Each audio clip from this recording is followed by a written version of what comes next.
कभी ऐसा महसूस हुआ है कि आप चाहते कुछ और हैं, कर कुछ और रहे हैं और रात को बस एक अजीब सी बेचैनी के साथ सो जाते हैं? लगता है जैसे अपनी ही जिंदगी की गाड़ी में कोई और ड्राइव कर रहा है। हाँ, और ये सिर्फ एक भावना नहीं है। असल में ये एक न्यूरोकेमिकल लूप है।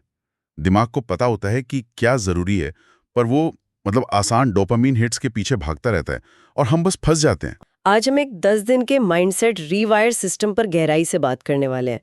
और ये मोटिवेशनल कोट्स पर नहीं, नहीं, ये मनोविज्ञान और विज्ञान पर आधारित होने का दावा करता है। जो कि एक बहुत बड़ा दावा है ना। मतलब 10 दिनों में दिमाग के सालों पुराने पैटर्न बदलना। नामुमकिन सा लगता है। ये एक तरह की मेंटल सर्जरी है, जैसे पुराने तारों को काट कर नए कनेक्शन बनाना। बिल्कुल। चेंज शुगर कोटेड शब्दों से नहीं, सिस्टम से आता है। और यही हमारे आज के विश्लेषण का मकसद है। हम इस 10 दिन के सिस्टम के हर कदम को परत दर परत खोलेंगे, उसके पीछे के विज्ञान को समझेंगे। समस्या आलस में नहीं है, समस्या बस ये है कि हमारा दिमागी सॉफ्टवेयर पुराना हो चुका है। तो चलिए इस अपग्रेड प्रोसेस को शुरू करते हैं। ठीक है, तो इस रीवायरिंग प्रोसेस को एक घर बनाने की तरह देखते हैं। कुछ भी बनाने से पहले जमीन साफ करनी पड़ती है। सिस्टम का पहला हिस्सा दिन 1 और 2 इसी बारे में है, जागरूकता और रीसेट। बिल्कुल सही एनालॉजी है। आप कमजोर नींव पर एक मजबूत इमारत नहीं बना सकते। तो दिन 1 का फोकस है आत्म जागरूकता। जब तक दिमाग को ये पता ही न चले कि वो गलत चल रहा है, वो कभी रास्ता नहीं बदलेगा। दिन 1 का टास्क बहुत सरल है। एक कागज पर 2 सवाल लिखने हैं। मैं सबसे ज्यादा किस चीज से डिस्ट्रैक्ट होती हूँ और मैं काम क्यों टालती हूँ। कि जवाब नहीं ढूंढना है, सिर्फ लिखना है। सच कहूँ तो ये थोड़ा अधूरा सा लगा मुझे। सिर्फ लिखने से क्या होगा? ये सवाल बहुत अच्छा है। पहली नजर में ये मामूली लगता है, लेकिन इसके पीछे एक गहरा मनोवैज्ञानिक सिद्धांत है। जब तक ये पैटर्न हमारे दिमाग में घूमते हैं, वो हमारी पहचान का हिस्सा लगते हैं। मैं आलसी हूं, पर जैसे ही हम उन्हें कागज पर उतारते हैं, हम उस समस्या को खुद से अलग कर देते हैं। अब वो मैं नहीं, बल्कि एक समस्या है। ये ऑटो पायलट पर चल रहे दिमाग पर एक स्पॉटलाइट डालने जैसा है, और सिर्फ यही जागरूकता, यही बदलाव का पहला ट्रिगर है। अच्छा, तो ये समस्या को एक नाम देने जैसा है, ताकि हम उससे लड़ सकें। ठीक है, अब हमने पहचान लिया कि दिक्कत कहाँ है। अब उस दिक्कत को जो चीजें बढ़ावा दे रही हैं, उन्हें बंद करना होगा। यही दिन 2 का टास्क आता है, डोपामीन रीसेट। सोर्स इसे चीप डोपामीन कहता है। Reels, shorts, junk food, sugar, ये सब। और ये दिमाग के लिए ड्रग्स जैसा है। जब दिमाग को 30 सेकंड में खुशी का शॉट मिल सकता है, तो वो 1 घंटे की मेहनत क्यों करेगा? धीरे धीरे हमारे दिमाग का वो इनाम का पैमाना ही बिगड़ जाता है। असली मेहनत वाले काम उबाऊ लगने लगते हैं। और इसी पैमाने को ठीक करने के लिए दिन 2 का टास्क है। 24 घंटे के लिए कोई रील्स नहीं, कोई शॉर्ट्स नहीं, कोई बेवजह स्क्रोलिंग नहीं।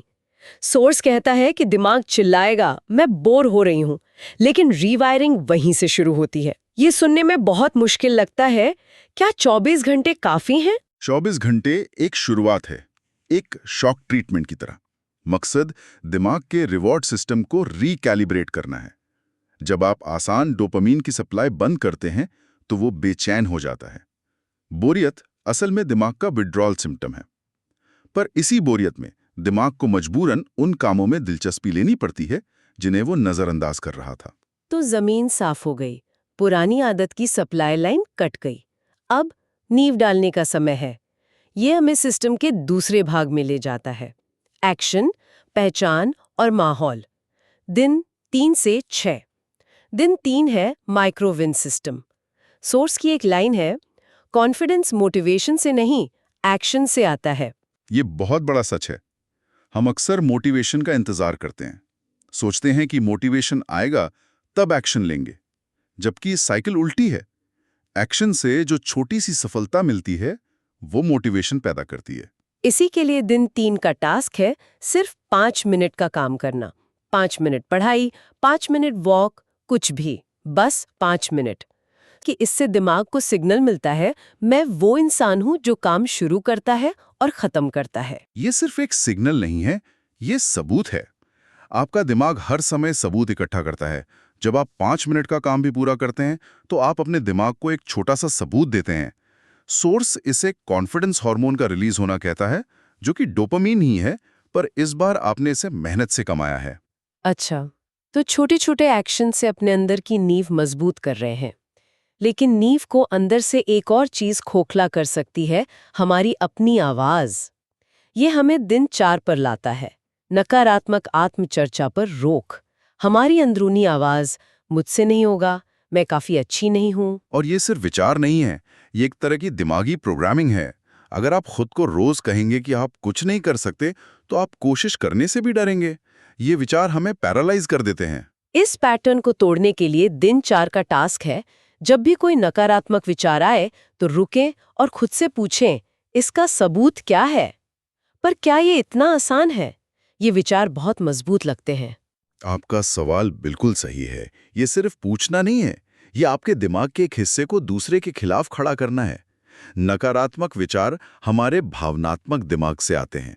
जब आप सबूत मांगते हैं, तो आप अपने तर्कसंगत दिमाग को सक्रिय करते हैं।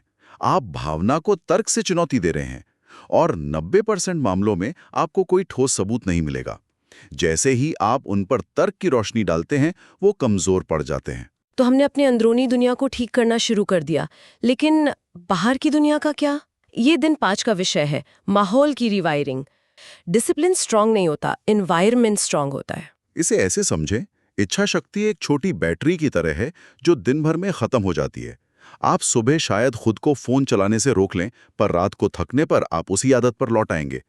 एक मजबूत माहौल बनाने का मतलब है कि आपको इच्छा शक्ति का इस्तेमाल ही कम से कम करना पड़े।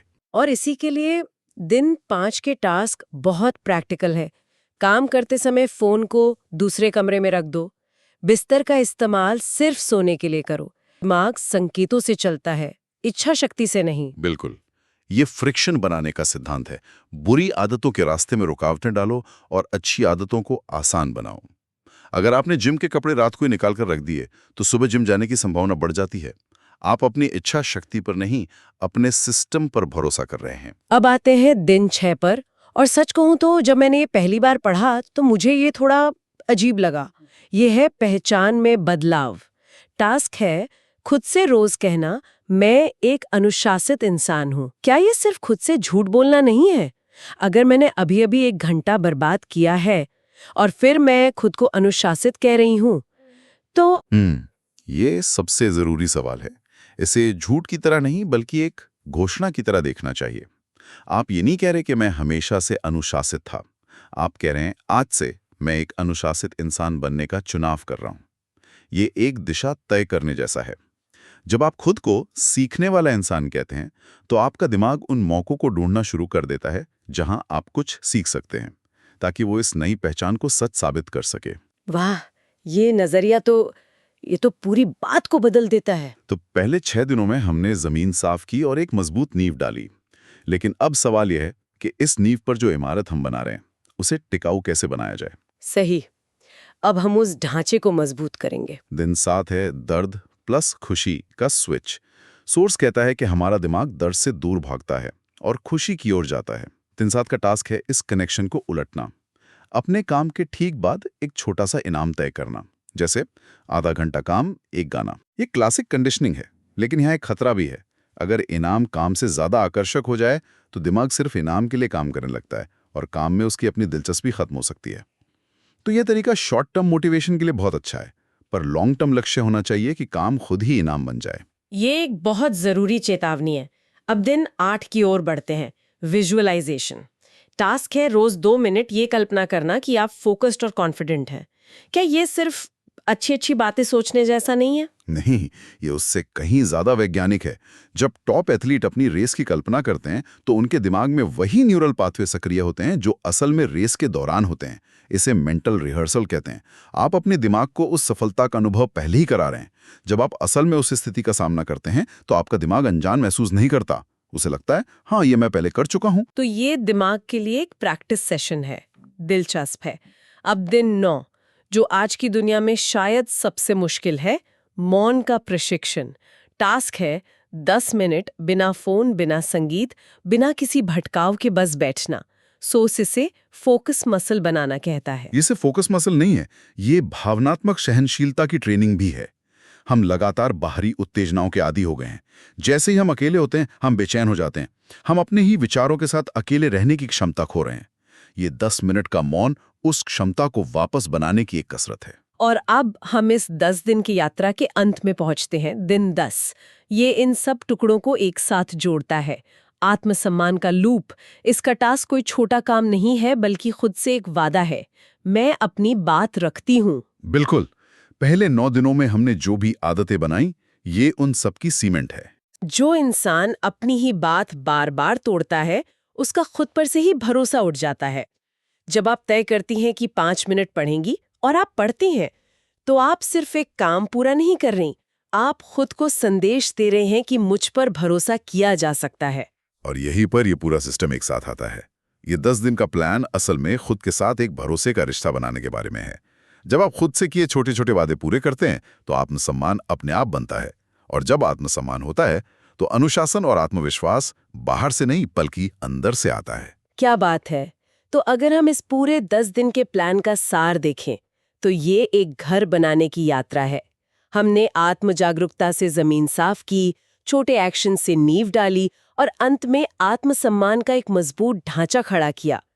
10 दिन में तुम अमीर नहीं बनोगे, पर तुम वो इंसान बन जाओगे जो अमीर बन सकता है। बिल्कुल। और ये कोई मोटिवेशनल कोट्स का संग्रह नहीं है। ये एक इंटरकनेक्टेड सिस्टम है। हर दिन का काम पिछले दिन पर बनता है।